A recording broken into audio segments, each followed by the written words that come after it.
គ្នាតើកន្លែងខាងជើងនឹងមានមេដឹកនាំស្រីដែលជាកូនរបស់លោកគីមចុងអ៊ុនដែរឬទេអញ្ចឹងប្រហែលថ្ងៃហ្នឹងគឺមានព័ត៌មានថ្មីតាក់ទងទៅនឹងកន្លែងខាងជើងអាចនឹងមានមេដឹកនាំស្រីនេះបើយោងទៅតាមចារកម្មរបស់កន្លែងខាងត្បូងដែលហៅកាត់ថា NIS ហ្នឹងគឺបាននិយាយថាកន្លែងខាងជើងអាចនឹងបន្តតំណែងទៅកាន់កូនស្រីរបស់លោកគីមចុងអ៊ុនដែលជាមេដឹកនាំកាន់អំណាចពេលបច្ចុប្បន្នហ្នឹងណាកូសារបស់លោកគីមហ្នឹងគឺបានបន្តតំណែងហ្នឹងគឺ3ចំនួនហើយមកដល់លោកគីមចុងអ៊ុនហ្នឹងតាំងពីលោកគីមអ៊ីលសុងឆ្នាំ1948មកដល់ឆ្នាំ1994រហូតទៅដល់កូនប្រុសរបស់លោកគីម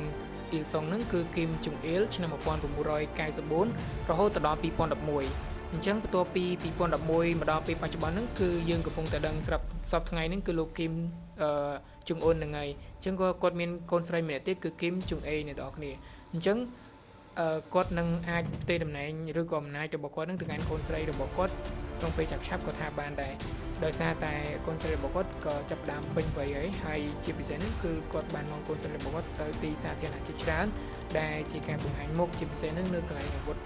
ខ្លាំងរបស់គាត់ដែរហ្នឹងគឺងុយក្លៀហ្នឹងហើយដែលយើង